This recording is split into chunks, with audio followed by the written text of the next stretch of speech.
They're just plain weird. Just plain weird. Just plain weird. That stuff is weird. They come across weird, and then they start being weird. Yeah, they're weird. JD Vance isn't weird. JD Vance is kind of cool, actually. Hey, I don't know if you got the memo, but apparently JD Vance is weird. And so is Donald Trump. They're just weird.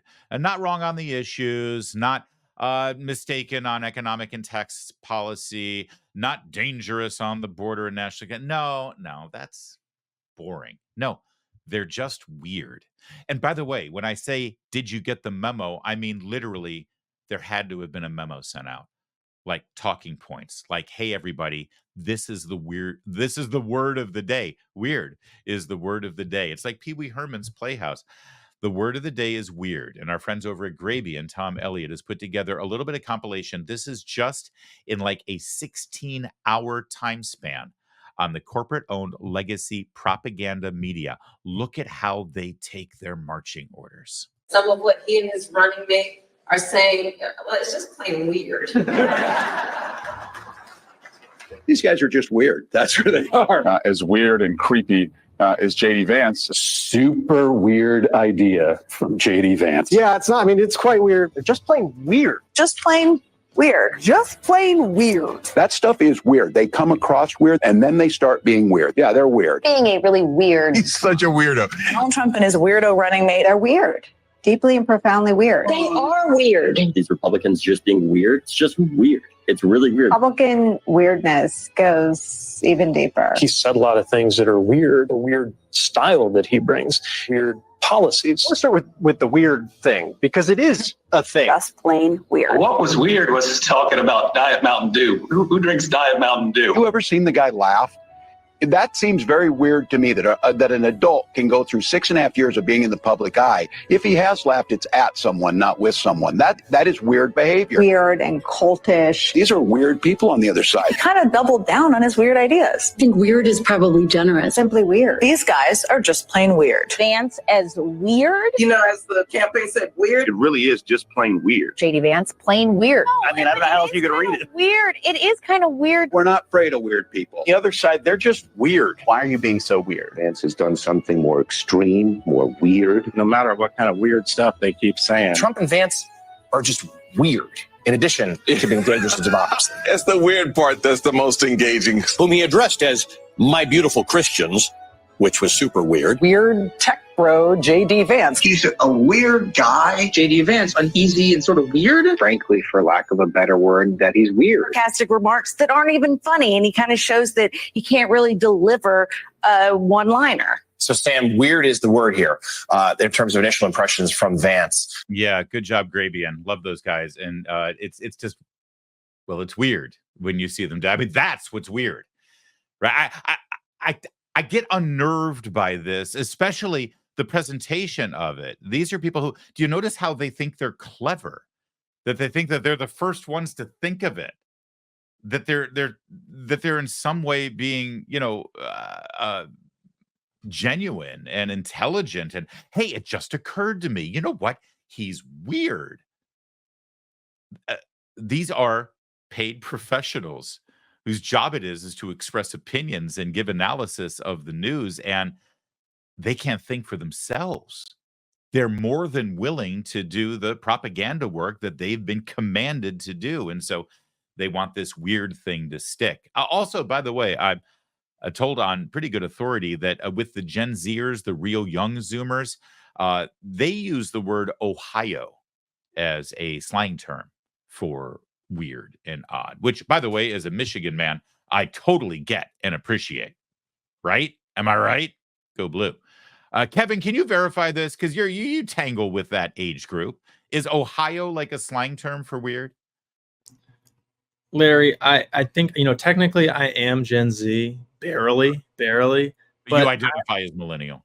I have the soul of a boomer. Like I don't get any of this stuff. You actually have the soul of somebody who stormed the beaches in Normandy. You're more of a greatest generation type, trapped in the body of a Zoomer. All right, that's fair. Well, I am told that, and so maybe they're trying to link Ohio with weird because JD Vance is from Ohio as well. And I guess they've written off that state. I remember when it used to be a battleground state. Well, if you've been waiting for JD Vance to finally push back and respond to this very bizarre and frankly weird attack on him, you don't have to wait any further. Last night, he put out a statement that is pretty fire, actually, and I want to share it with you. Border czar Kamala Harris, and that's, by the way, Kamala Harris should only be referred to as one of two things, either San Francisco, California liberal Kamala Harris or border czar Kamala Harris. I love that. It's fantastic. Found the time to write a letter to Dylan Mulvaney, yet hasn't found any time to say even a single word about Laken Riley. I find it very weird that Kamala is so cold and heartless about the American kids dying because of her open border policies. And then he posted this statement. He posted this verification of what he's talking about. Dylan Mulvaney, a biological man who identifies as a transgender woman, has apparently received a letter of praise from Vice President Kamala Harris. I send you my warmest greetings as you celebrate your 365th day of living authentically. Read the note Mulvaney posted on Instagram, which appears to be from Harris. Thank you for courageously sharing your story and your journey. I appreciate your continued advocacy for transgender equality, including during your visit to the White House last year. Let's not forget that Joe Biden had Dylan Mulvaney as a White House correspondent to ask specific questions about transgender policies. So here's Kamala Harris embracing the dude who ruined the Bud Light brand with one 30-second video. That's amazing. And it's great that JD Vance is going on the offensive there and going after her weirdness. Because, yeah, I mean, listen, America, you get to decide what's weird or not. And frankly, if you watch Dylan Mulvaney trying to sell you Bud Light, I think most Americans have voted with their wallets and with their beer steins and decided, yeah, that's too weird for me, but not Kamala Harris. Not too weird for Kamala Harris at all. JD Vance last week, by the way, during a rally, sort of talked about himself. And I want to play you this clip here because this is the man that Democrats, Kamala Harris, Hollywood, pop culture, your late night comedians, all of cable news, as you just saw from that montage, pretty much everyone in the smart set, in the intellectual smart set. This is the guy that people want you to believe is weird. And I want you to be the judge. What you're about to see is the man Donald Trump picked to be his running mate. And Democrats think that this guy represents the outskirts of America, the fringe, the weirdness. They don't want Americans to believe that JD Vance actually represents mainstream heartland USA. They want you to think he's weird. Okay, judge for yourself. I saw the other day Kamala Harris question my loyalty to this country. That's the word she used, loyalty. And it's an interesting word, simplify, loyalty, because there is no greater sign of disloyalty to this country than what Kamala Harris has done at our southern border. And I'd like to ask the Vice President, what has she done to question my loyalty to this country? I served in the United States Marine Corps. I went to Iraq for this country.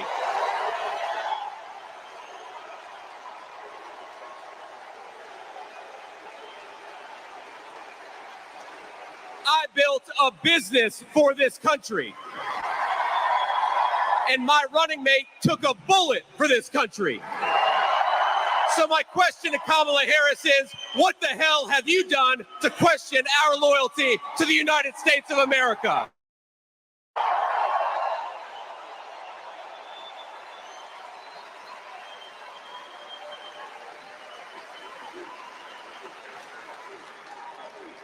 And the answer, my friends, is nothing. So let's send a message to the media. Let's send a message to Kamala Harris. Let's send a message to every hardworking patriot from Minnesota across the country. We are ready to have President Donald J. Trump back, and we're going to work our tails off to make sure it happens. God bless you all. Thank you. And thank you for having me, Minnesota, a great state.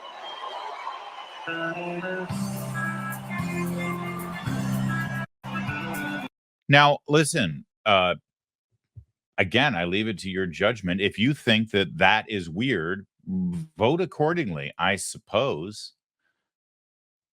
To me, I mean, it's kind of the story you want your son to grow up and accomplish, right? You want your daughter to marry a dude like that.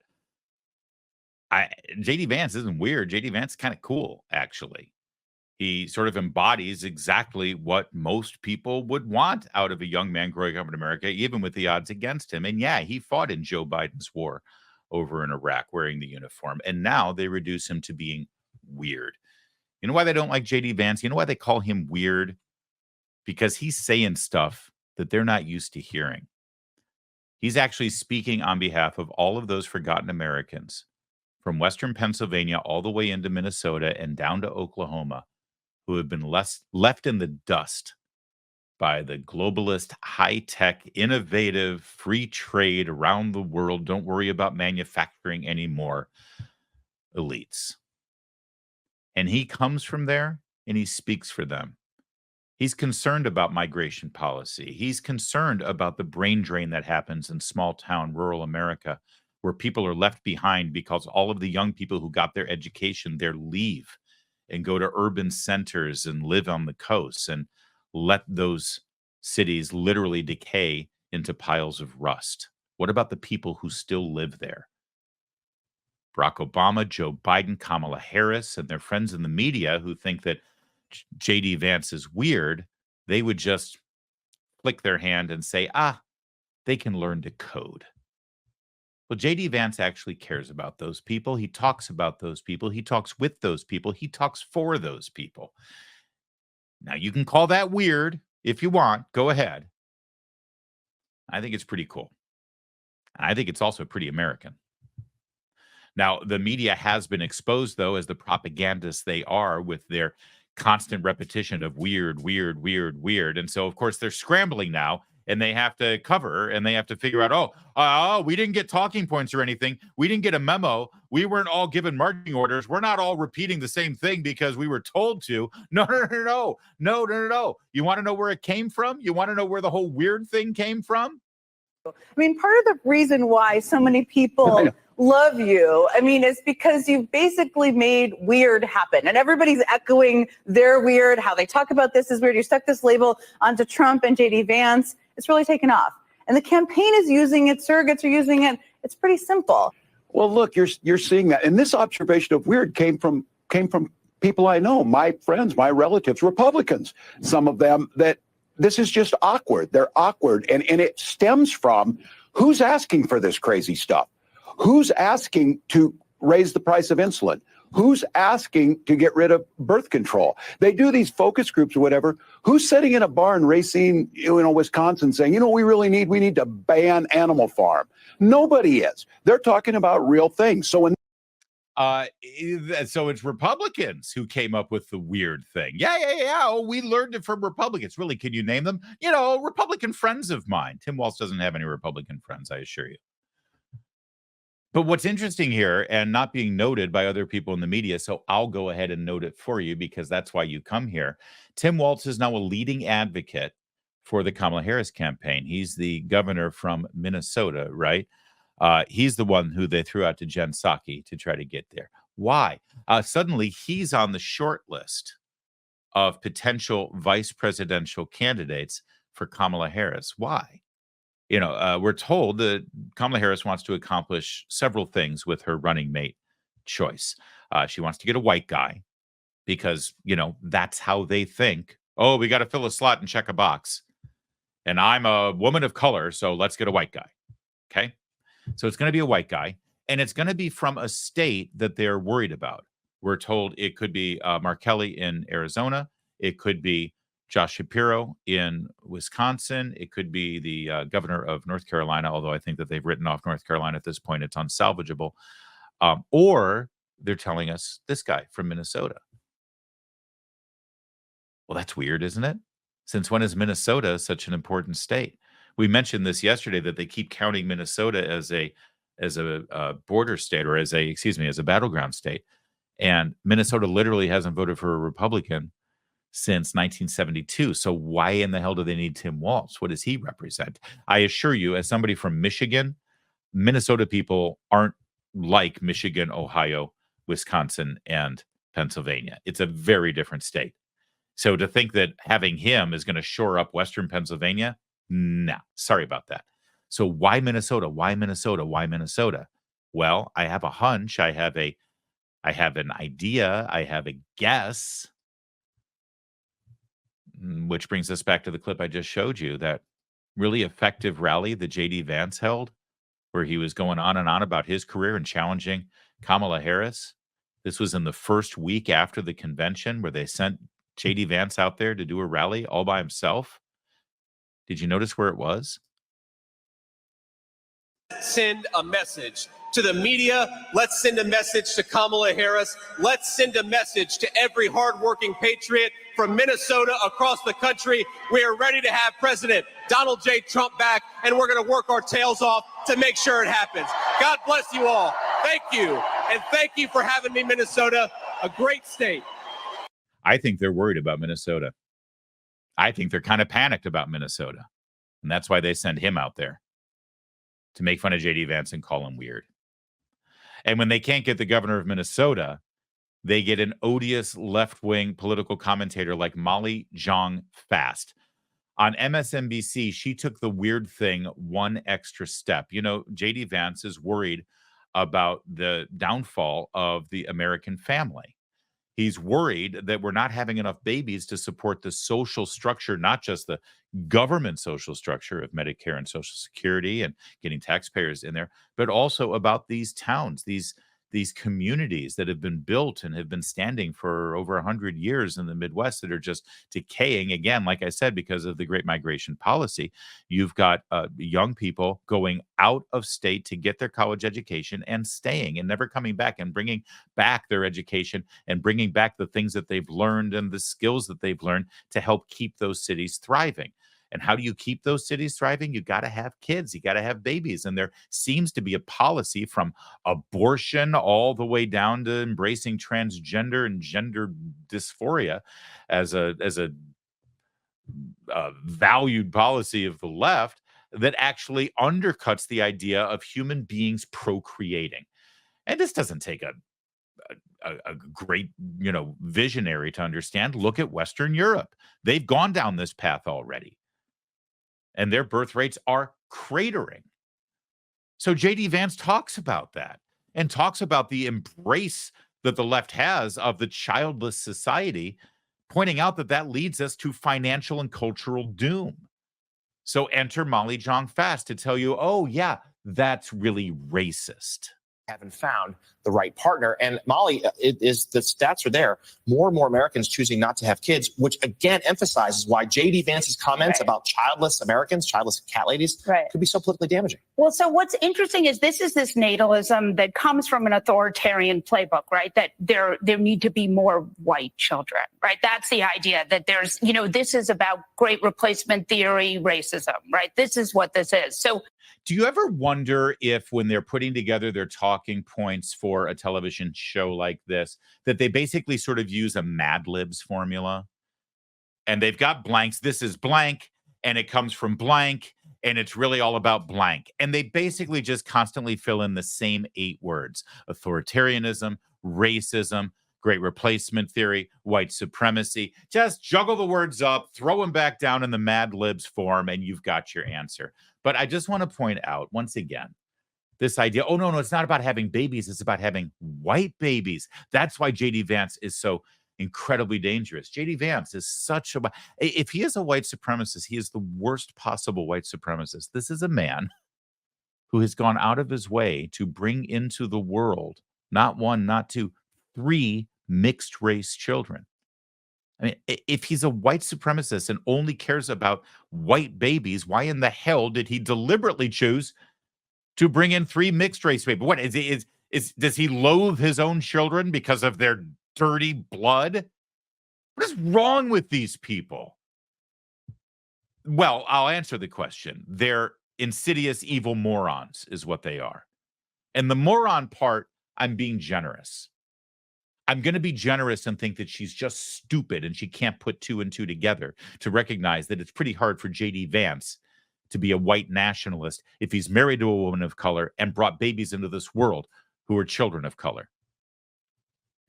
So I'm granting her the grace and leeway to be stupid about that instead of just being evil.